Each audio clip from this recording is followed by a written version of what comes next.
Salve a igreja com a paz do Senhor. Amém. E oremos.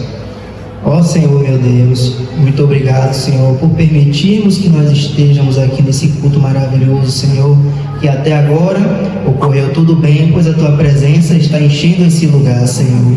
Ó Pai, abra nossas mentes, Senhor, para que a Sua palavra seja encravada e que a gente entenda e absorva o conhecimento da Sua palavra, Senhor Deus.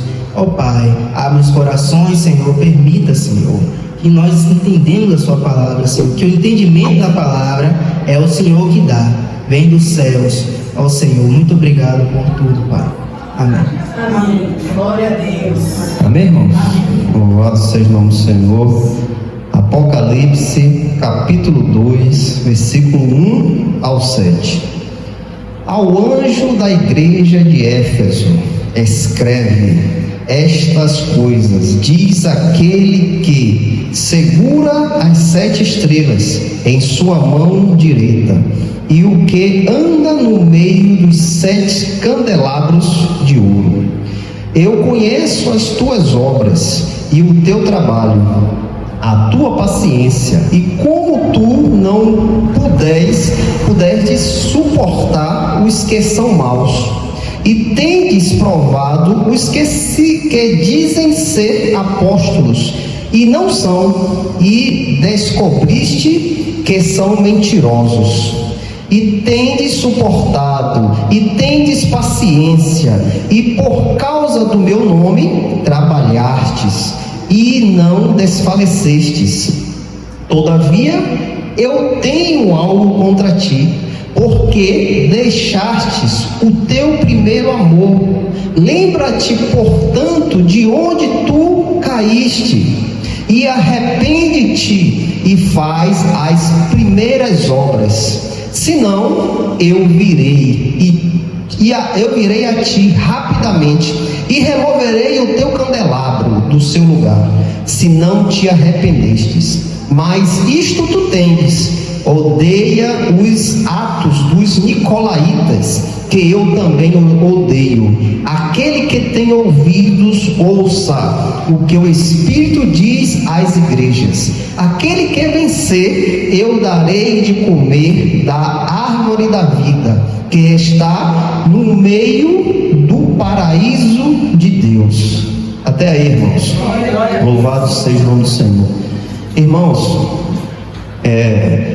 nós conhecemos ao Senhor, nós vivemos em uma comunidade, honrando o nome do Senhor, louvando, ouvindo da sua palavra, aprendendo, praticando a sua palavra. Passamos por tribulações, passamos por enfermidades, por dificuldades. Não somos diferentes de outras pessoas só porque temos Cristo. Nós passamos por aflições. Isso é normal, estamos vivendo em um mundo caído. Mas, apesar de estar neste mundo caído, temos luz, porque Cristo nos deu a luz. Irmãos, andamos juntos, ouvimos a palavra, praticamos a palavra, vivemos em Cristo. Mas, irmãos, devemos tomar cuidado, devemos abrir os nossos olhos, ficar atento. O apóstolo Paulo disse: aquele que está de pé, vigie para que não caia. Tome cuidado para não cair. Sabemos, irmãos, que às vezes a dificuldade vem querer nos dar uma rasteira. Às vezes a demora de uma cura vir, ou se não uma porta de trabalho que não se abre, ou uma dificuldade que você tem na sua casa, com a sua família, não vê ninguém se converter. Às vezes isso vem para nos abater, para nos derrubar, para nos tirar do foco do caminho, que é caminhar com Cristo, que é andar ao lado do Senhor, que é caminhar para o dia da nossa redenção. Essas dificuldades, Tiago nos diz, e nós estudamos aqui, essas dificuldades vêm para nos provar, para provar a nossa fé, para trabalhar a nossa fé cada dia mais, para a gente chegar ao momento que estamos perfeitos, estamos bem, estamos seguros, com a nossa fé. Mas, apesar disso, devemos tomar cuidado com a tristeza espiritual, vamos dizer assim, com o abatimento espiritual, com a não procura do Senhor, a não querer mais se debruçar na palavra de Deus, a não derramar mais aquele amor que você tinha quando conheceu a Cristo, aquela paixão, aquele sentimento bom de quando você conheceu o Senhor, que você ia em qualquer lugar pregar o Evangelho, que você falava de Cristo para qualquer pessoa.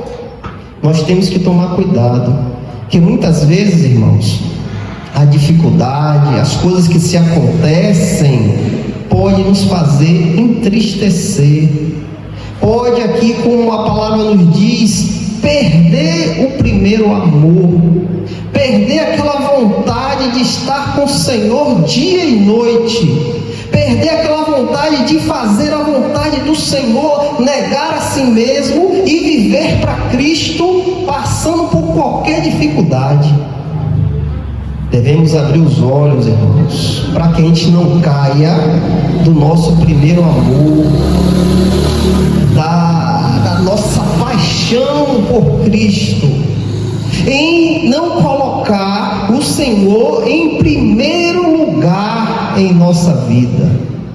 Devemos ficar atentos, porque aqui nesta palavra, irmãos, a igreja de Éfeso, o Senhor dá essa revelação a João, ao apóstolo João.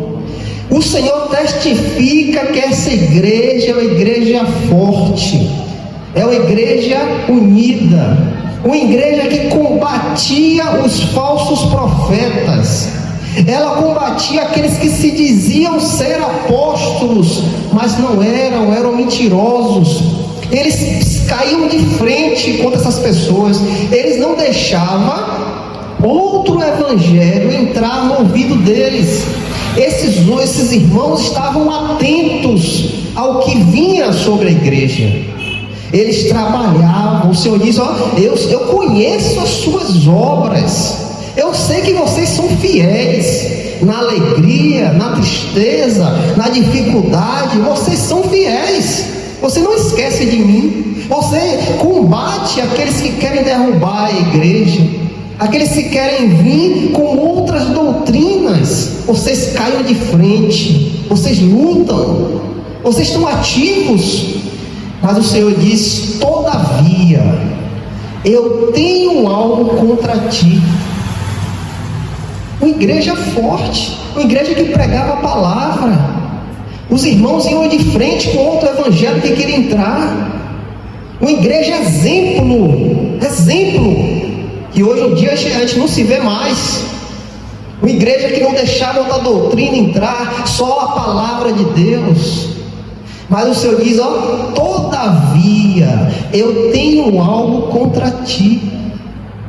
O Senhor sonda os corações, Ele esquadrilha, Ele vai aonde o homem não pode ir.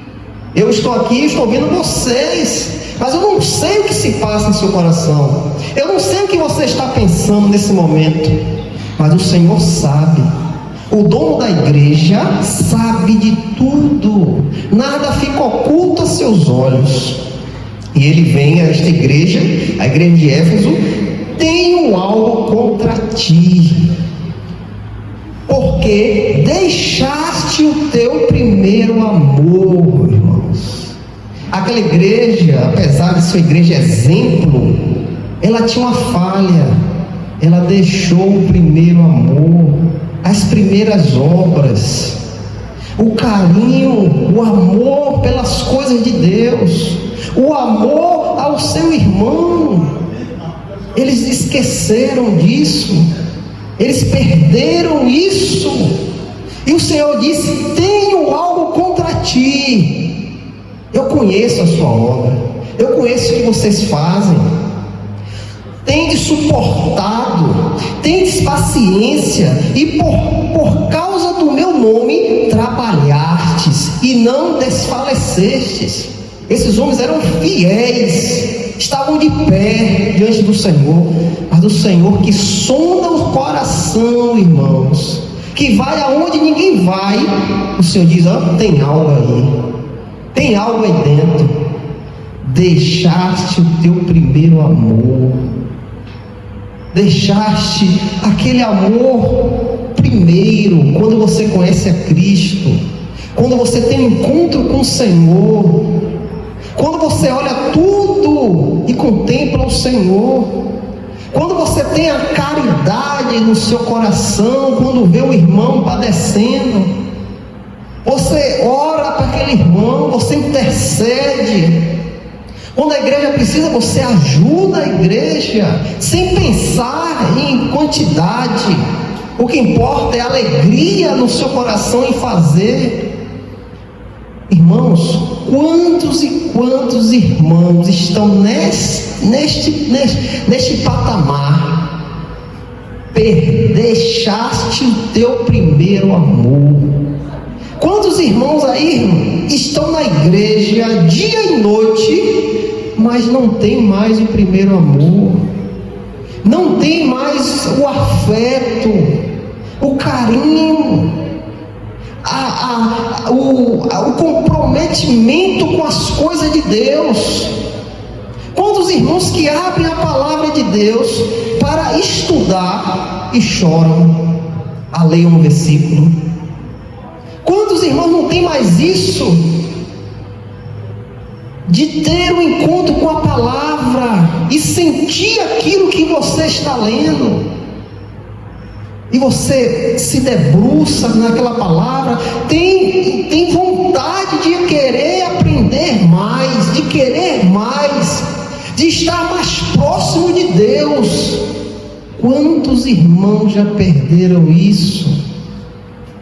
E muitos deles não sabem, porque essa igreja não sabia disso.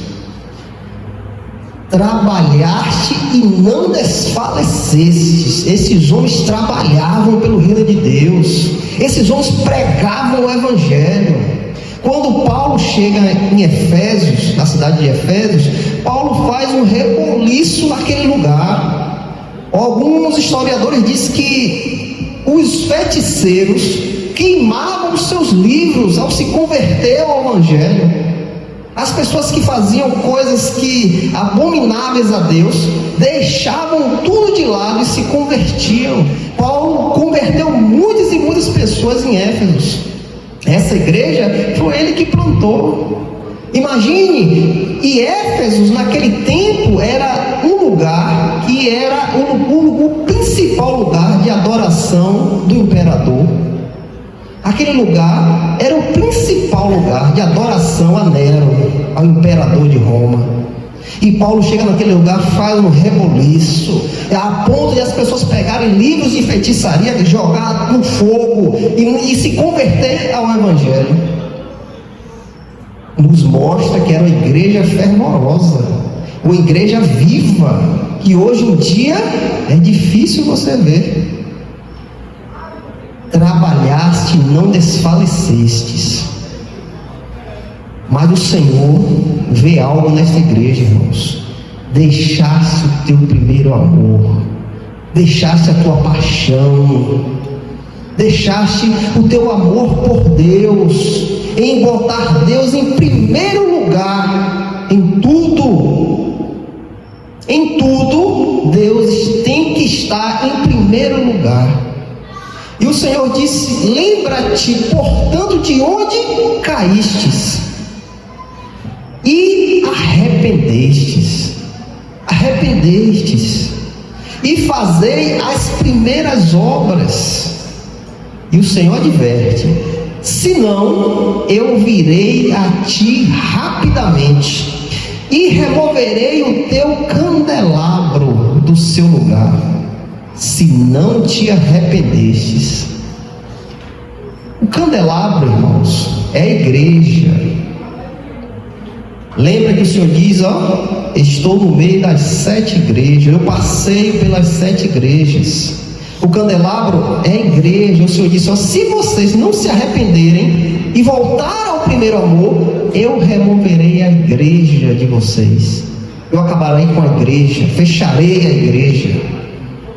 Então, irmãos, nós temos a percepção que o primeiro amor é algo importante. É algo importante, é algo que tem que ficar fervoroso no crente. O crente não pode perder isso não, irmãos. Quando o crente perde isso, fica um crente morno, um crente parado, um crente vazio. Está na igreja, mas não tem o fervor do Espírito mais, não tem a paixão de dizer, ó, eu vou para a igreja, eu vou estar na reunião com os irmãos, é dia de Santa Ceia, vamos estar juntos, vamos lembrar do Senhor. Muitos crentes não têm mais esse amor, irmãos, não tem mais essa dedicação, esse carinho de estar um com o outro. E o Senhor vem dizer aqui, olhe bem como eram esses irmãos, firmes na palavra. Mas isto tu tendes, odiais os atos dos nicolaítas, que eu também odeio. Os nicolaítas eram uma seita que se introduzia na igreja para trazer imoralidade sexual. Eles diziam que era normal fazer isso. Eles introduziam outras doutrinas na igreja, mas esta igreja de Éfeso combatia eles, e o Senhor diz, ó, eu também odeio eles, eu odeio a doutrina que eles querem implantar na igreja. Era como se fosse hoje. O que está acontecendo com a igreja? A igreja inclusiva está invadindo as igrejas, onde você pode chegar como você é e fique como você é. Não precisa ter transformação. Jesus te ama. Implanta que o amor de Cristo é o principal e acabou. Não precisa de um arrependimento, não precisa de um negar-se a si mesmo. Não, é tudo normal. A igreja inclusiva está invadindo as outras igrejas. Pastores já estão se convertendo a isso. Então, naquele tempo, eram os nicolaítas que vinham com essas doutrinas de imoralidade sexual nas igrejas, outras doutrinas que não eram o evangelho, eles vinham introduzindo na igreja, mas os efésios combatia de frente, combatia essas doutrinas. E o Senhor vem dizer, aquele que tem ouvidos, ouça o que o Espírito diz às igrejas. Aquele que vencer, eu darei de comer da árvore da vida que está no meio do paraíso de Deus. O Senhor é claro. Quem tem ouvidos, ouça o que o Espírito diz. E nós hoje, irmãos, olhamos para essa igreja de hoje, não vemos nem a metade da igreja de Éfeso. Não vemos na igreja que hoje se diz ser a igreja de Cristo. Não tem nem a metade. Porque o que tem de doutrina estranha dentro das igrejas não é brincadeira, irmãos. Não é brincadeira. Hoje, nas igrejas de hoje, a palavra não é o principal. Não, há outras coisas mais principais do que a palavra. A palavra de Deus não é suficiente, precisa de outros artifícios. Cristo não tem mais poder na igreja de hoje. Não é só Cristo, não é só a fé, não é só a palavra, não é só Deus, precisa de outras coisas. Imagine, irmãos, onde está esse primeiro amor desses irmãos? Onde está, irmãos, este primeiro amor desses irmãos? Imagine a situação, irmãos, como está. Aqui em Mateus capítulo 22, versículo 37, aqui Jesus diz: tu amarás o Senhor teu Deus de todo o teu coração e de toda a tua alma e de toda a tua mente, aquele que ainda tem o amor, o primeiro amor fervoroso, aquele que ainda segura isso, aquele que ainda guarda o primeiro amor, tem que viver assim, irmãos. Tu amarás o Senhor teu Deus de todo o teu coração, de toda a tua alma e de toda a tua mente. Aquele que guarda o primeiro amor vive assim. Deus é o primeiro lugar. Não existe filho, não existe marido, não existe esposa. Deus é primeiro lugar. Ele é o centro da minha casa. Não existe uma doutrina diferente. Não existe uma coisa que possa substituir. Não, Ele é primeiro lugar. Se nós queremos preservar este primeiro amor fervoroso, devemos colocar Deus em primeiro lugar. Deus é o centro. Sem Ele, nós não somos nada. Nós não temos nada. Nós não fazemos nada se Deus não estiver conosco. Se Deus não for o centro da nossa vida. Por que eu te digo isso? Deus tem que ser o centro da sua vida. 1 Pedro capítulo 1, versículo 18 e o 19. Porquanto vós sabeis que fostes redimidos com coisas corruptíveis, como prata, ouro, de vossas vãs maneiras de viver, a qual recebeste dos vossos pais, mas com o precioso sangue de Cristo, como de um cordeiro sem defeito e sem manchas. O que é que o apóstolo Pedro quer nos dizer aqui? Nós fomos comprados. Cristo morreu naquela cruz para nos comprar, para ser o nosso dono, para sermos dele. E Pedro diz aqui, não fosse redimido, não fosse comprado por prata e ouro, das suas vãs maneiras de viver. O que é isso? Como os ímpios vivem hoje, como as pessoas que não conhecem a Deus vivem hoje, a vã maneira, uma vida que não glorifica a Deus, uma vida que não está em Deus. Mas antes que estávamos assim, fomos redimidos, fomos comprados, não por prata, ouro, coisas que perecem, mas pelo sangue precioso do Senhor. Jesus deu a vida na cruz para te comprar, para pagar o pecado que antes estava sobre você.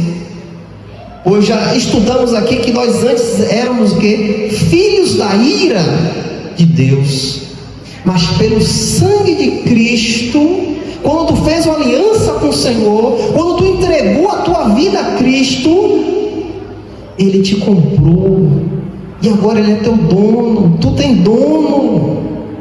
E sabendo disso, irmãos, que fomos comprados do pecado, nós amamos a Cristo, vivemos para Ele, queremos Ele a todo momento.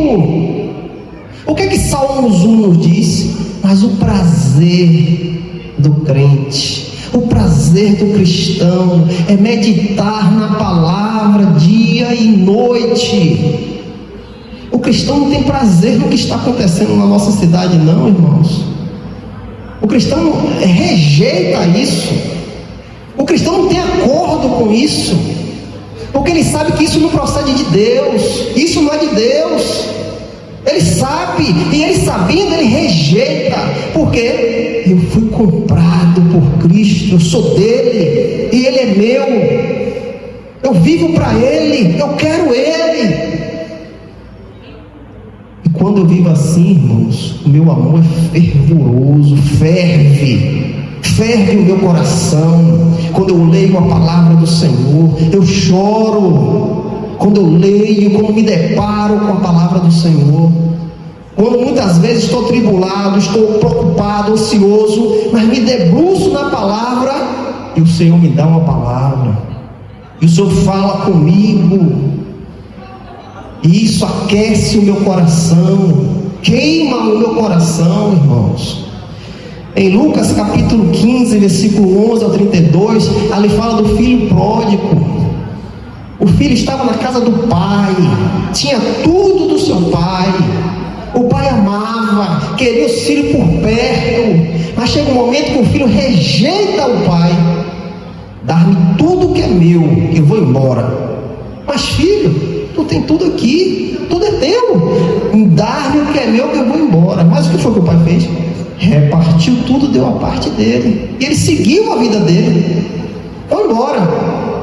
Mas a palavra diz que chegando em um certo lugar, ele gasta tudo, ele queima tudo, joga tudo fora, e o dinheiro acaba. E chegando a grande fome naquele lugar, aquele homem passa necessidade, precisa de ajuda, não achando nada, ajuda de ninguém, é lançado no lugar dos porcos. Foi a um lugar trabalhar, o único trabalho que achou foi cuidar dos porcos. E a palavra diz que quando aquele homem está ali alimentando os porcos, ele deseja comer a comida dos porcos. Imagina a necessidade deste homem para querer comer a comida dos porcos. Ele deseja. Mas a palavra também nos chama a atenção e diz, caindo em si, o entendimento abriu, a mente abriu, caindo em si, ele lembra da casa do seu pai e diz: até os jornaleiros do meu pai comem melhor do que eu, até os trabalhadores têm mais coisa do que eu, tem pão e água à vontade, e eu estou aqui. Voltarei para a casa do meu pai, voltarei para lá. Eu não deveria ter saído de lá, é lá que é o meu lugar. E aquele homem larga tudo e volta para a casa do pai.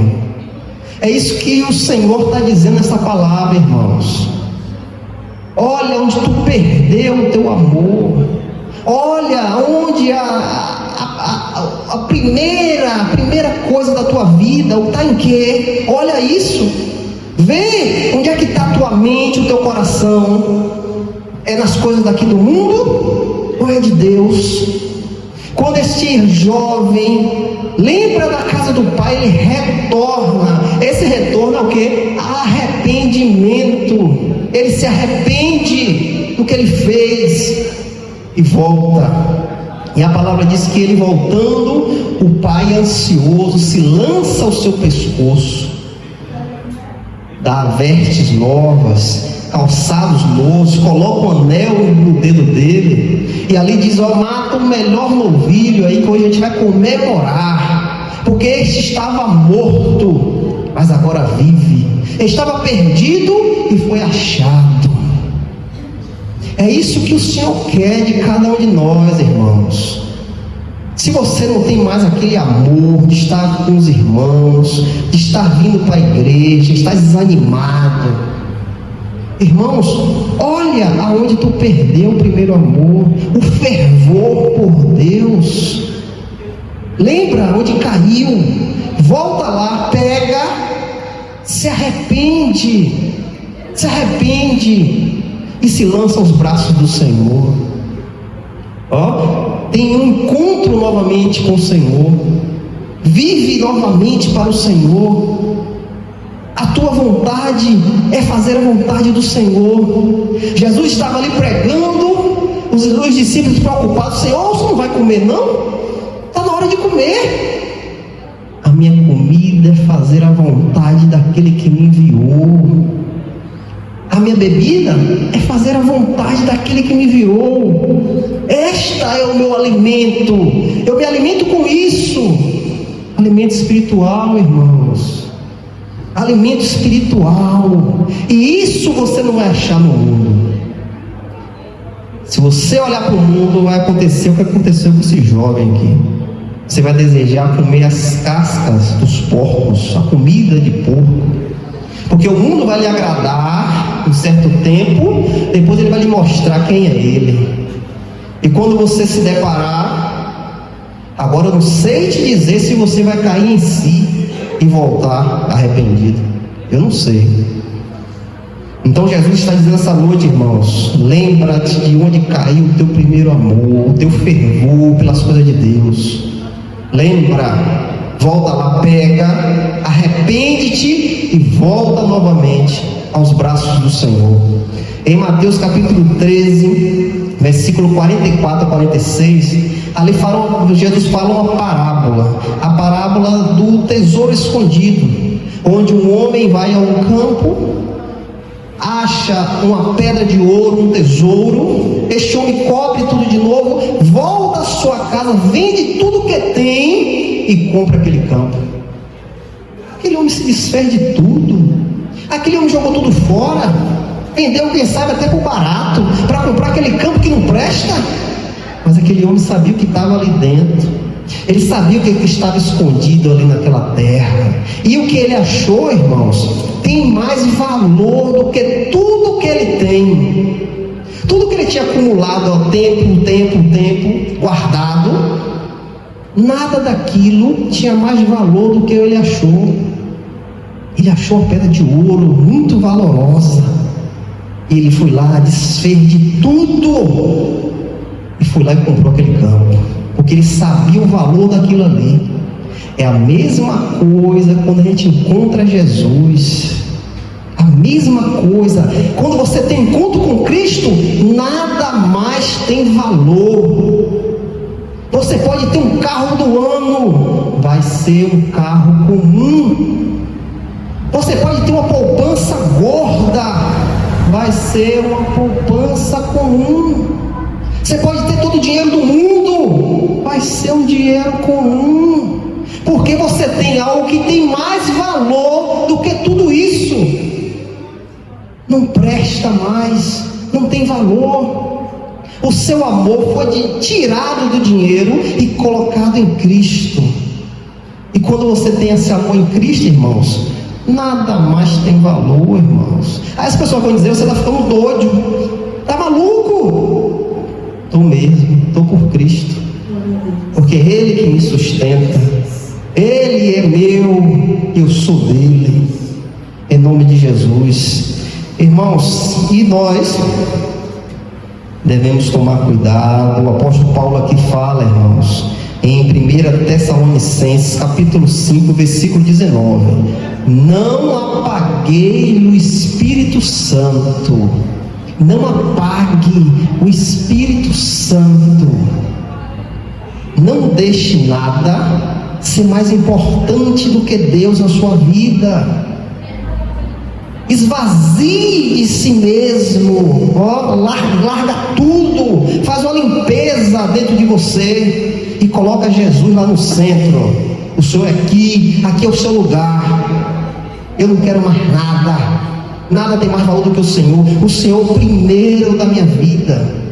Então o apóstolo Paulo chama a atenção: não apagueis o Espírito. O Espírito tem que estar fervoroso, irmãos. Temos que viver fervorosos no Senhor, na palavra de Deus.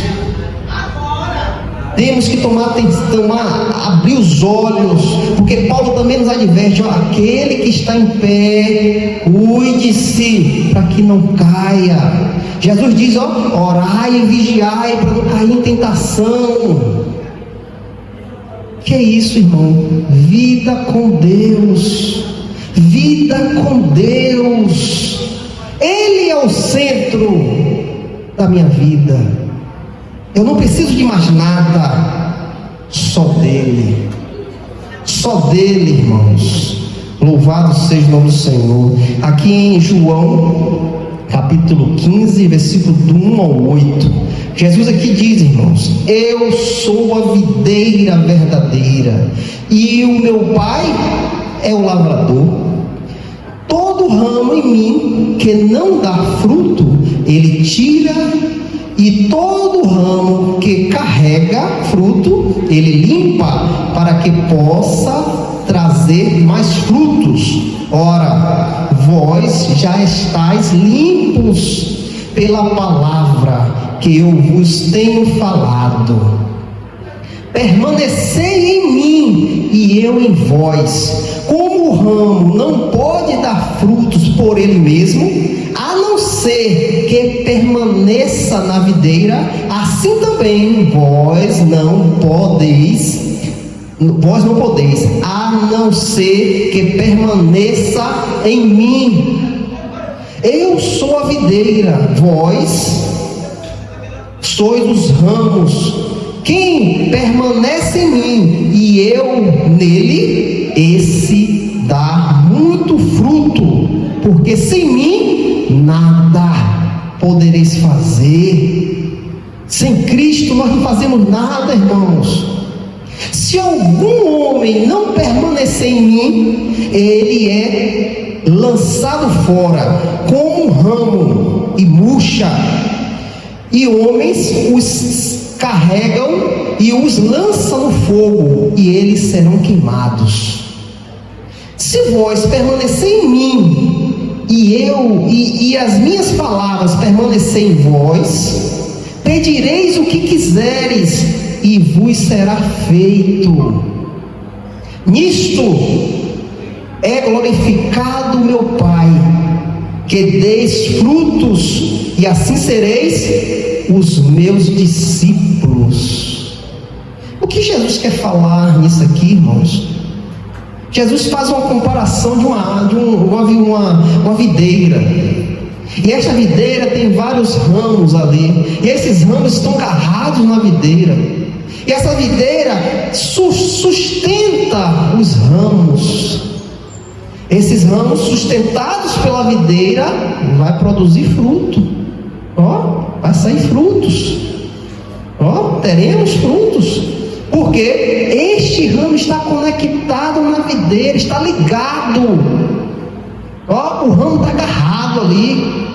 E Jesus disse que assim, a gente nele e ele em nós, vamos dar frutos como a videira, irmãos. O que Jesus quer nos dizer? Que devemos estar com ele a todo momento, que devemos desejar ele a todo momento, toda hora, irmãos. Ele é o centro, ele é a videira que dá o sustento para os ramos produzir. Jesus disse: sem a videira nada podemos fazer, irmãos. Sem Jesus, o que vamos fazer? Nada. Não temos poder de nada. Sem ele, acabou tudo. Quem somos? Voltaremos para onde estávamos. Para onde nós viemos, nós saímos de lá, nós vamos voltar para lá, se não tivermos Cristo. Então o que eu quero dizer? Se Deus não for o centro da tua vida, irmãos, você está acabado, você está destruído, você não vai ter poder para nada, você não vai ter incentivo do céu para pregar para a sua família, para converter o seu filho, o seu neto, a sua mãe, o seu pai. Não vai ter poder, porque Deus não é o centro da sua vida. Jesus está longe de você. A igreja está aqui, está em festa, está nisso, está naquilo, mas Jesus está lá fora. Jesus não é o centro, não. Aqui tem um óleo de Israel, aqui tem uma vassoura ungida, aqui tem uma flor que eu trouxe lá, não sei lá da onde. Não precisa de Jesus, não. Temos artifícios, maneiras de viver. É isso que está acontecendo hoje em dia. Revelação, profecias. Só preciso disso. Eu vou para a igreja fazer o quê? Revelação. Eu quero ver o que Deus tem que falar para mim hoje. Vai tocar o irmão lá, vai falar. Você não vem mais para a igreja para louvar a Deus. para orar ao Senhor, para pedir: Senhor, tem misericórdia da minha tia, ela está indo para o inferno, Senhor, salva a minha tia, tem misericórdia dela, Senhor, ouve a minha oração, meus filhos estão se perdendo. Você não vem mais para a igreja para isso. Você não vem mais para a igreja louvar a Deus, abrir o seu coração para louvar o Senhor. Não vem mais para isso, porque você quer encher o seu ego. Irmãos, enquanto vivermos assim, nós não vamos ser nada, vamos estar distante de Deus. Os irmãos de Efésios eram igreja fervorosa, igreja firme, que não entrava doutrina estranha, mas o Senhor detectou algo ali. Tem algo contra ti, tem algo contra vocês. Eu vejo o seu trabalho, eu vejo sua obra, eu sei que vocês é firme, morrem por meu nome, mas eu tenho algo contra ti. Deixaste o primeiro amor, deixaste de colocar Deus em primeiro lugar, deixaste de amar o seu irmão, deixaste de ser fervorosos no Senhor. Irmãos, vamos nos atentar, vamos abrir nossos olhos, abrir nossos ouvidos. Ainda há tempo de se consertar, ainda há tempo de mudar, ainda há tempo, irmãos, ainda há tempo de você analisar: será que eu estou sendo um crente? Será que eu estou sendo uma cristã? Será que aonde eu vou as pessoas veem Cristo em mim? Será que o lugar que eu chego, o que sai da minha boca é Cristo? Ainda há tempo, irmãos, de se arrepender. Voltar lá, pegar o seu primeiro amor e voltar arrependido. Senhor, me perdoa, eu até agora não estou sendo crente, mas Senhor, me ensina a ser crente. Eu quero ser crente, Senhor, eu quero ser fervoroso no Senhor, eu quero sentir o Teu Espírito, eu quero ouvir a Tua voz. Senhor, me perdoa. Se arrepende, o Senhor está com os ouvidos inclinados para te ouvir. Basta você se arrepender, porque um coração contrito e quebrantado, esse Deus não rejeita, esse Deus não lança fora. Basta se arrepender, irmãos, em nome de Jesus. Louvado seja o nome do Senhor.